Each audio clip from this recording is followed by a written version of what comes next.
చాలా కాలంగా ఉన్న డైరెక్ట్ డైలీ జర్నలిజంలో నాకు కొంతవరకే నాకు రిలేషన్ పొలిటికల్ రిపోర్టింగ్ వైపు నేను కొన్నాళ్ళు ఉన్నాను. But my core competence is cinema.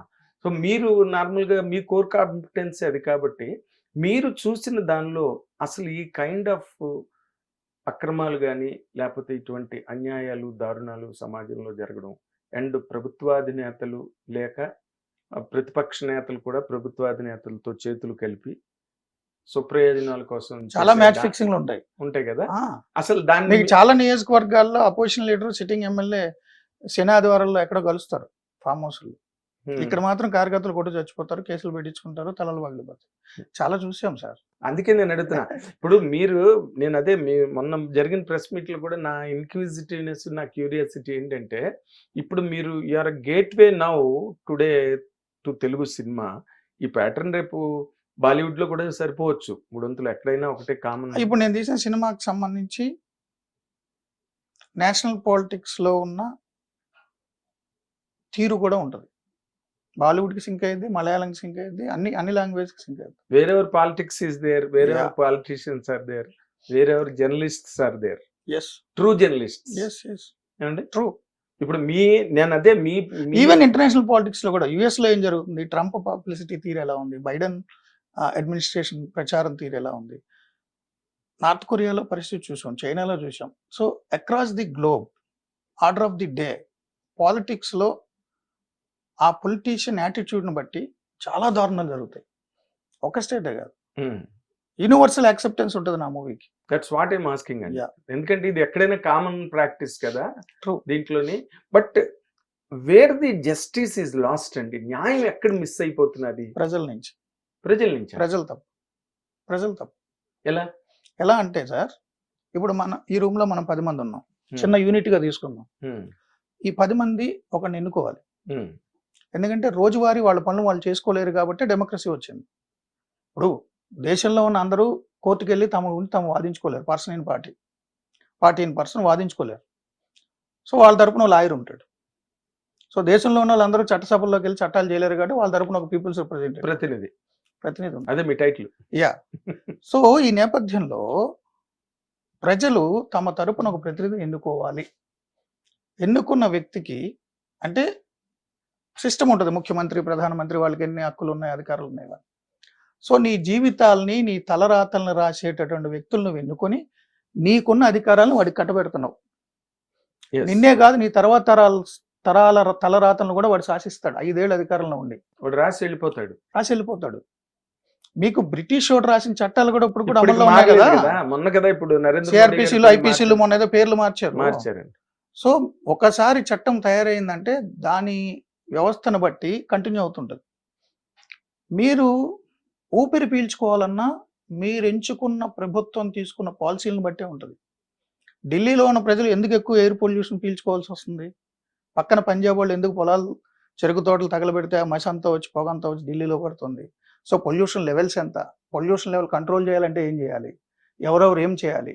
Vehicles నంబర్లు మార్చి ఆదివారం ఇలా వెళ్ళాలి, సోమవారం ఇలా వెళ్ళాలి, ఈ వెహికల్ ఇలా తేవాలి, ఈ వెహికల్, ఈ రూల్స్ అన్ని పెట్టేది గవర్నమెంట్సే.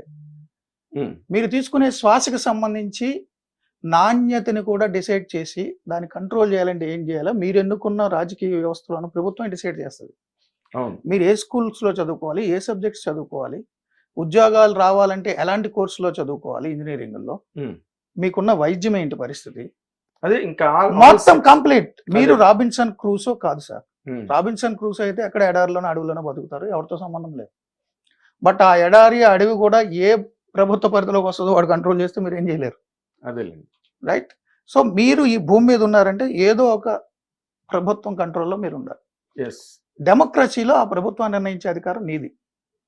నువ్వు నిర్ణయించకుండా వదిలేసి దాన్ని సీరియస్గా తీసుకోకుండా, ఇప్పుడు ఈ రూమ్లో ఉన్న 10 మందిలో మెజారిటీ వాళ్ళు ఎవరిని ఎన్నుకుంటే వాడికి అధికారం ఇచ్చి నన్ను శాసించే అధికారం నీకు ఇచ్చేటప్పుడు, ఒక 6 నాకేదో సినిమాకి వెళ్తున్నాను లేదా పని ఉందని బయటికి పోతే, ఒక 4 నీ చుట్టాలో, నీ కులం వాళ్ళో, లేకపోతే నువ్వు డబ్బిస్తేనో మందిస్తేనో నువ్వు వాళ్ళతో ఓటు వేయించేసుకుని ఆ 6 మీద కూడా ఎక్కి దిగుతావు, ఈ 4 మీద కాదు. ఎగ్జాక్ట్లీ. తప్పు ఎవరిదా? 6 కాదా?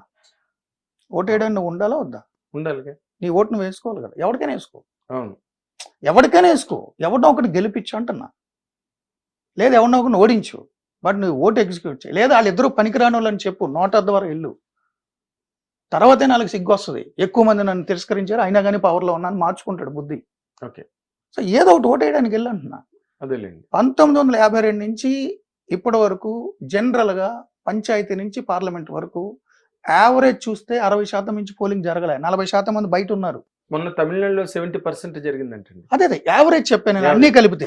ఒక్కొక్క చోట 90 జరిగినవి కూడా ఉన్నాయి, ఒక్కొక్క చోట 98 జరిగితే రీపోలింగ్ పెట్టారు అనుమానం వచ్చి. అది నేను చెప్పట్లే, జనరల్ గా యావరేజ్ అన్ని ఆన్ యావరేజ్ అలా జరిగినప్పుడు ఆ 40% మంది ఎవరు? చదువుకున్నవాళ్ళు, బుద్ధిజీవులు, సమాజం గురించి మాట్లాడుతుంటారు. అదేలేండి.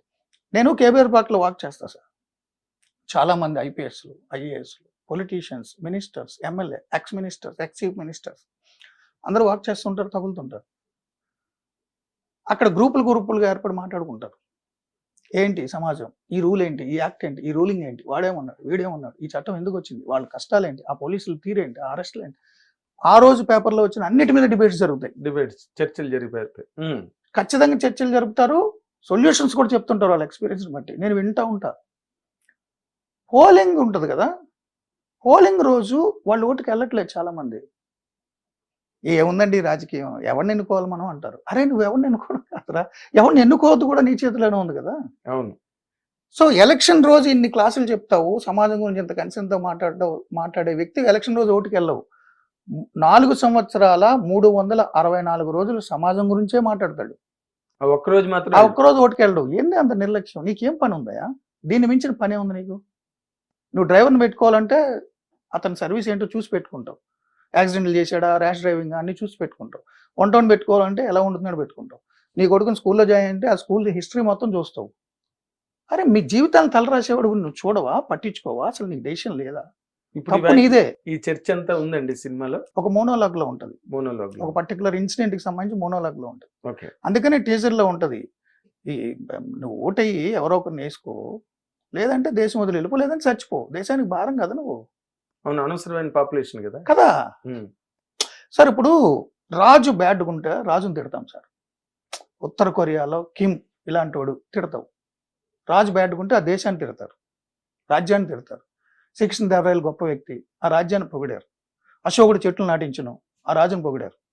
సో తొగ్లక్ ఎలాంటి వాడు ఇప్పుడు కూడా తిడుతున్నారు. ఔరంగజేబ్ ఎలాంటి వాడు, తండ్రిని చంపేశాడు, ఇలాంటి ఇప్పుడు కూడా తిడుతున్నారు. అవును, ఇవన్నీ తిడతారు. అంటే రాజులు కాబట్టి. అక్కడ వరకు ఎందుకు వెళ్ళిపోతారు? గాంధీ గారిని తిడుతున్నారు, నెహ్రూ గారిని అనేది రాజులు కాబట్టి, నియంతలు కాబట్టి వాళ్ళు నువ్వు తిడతావు.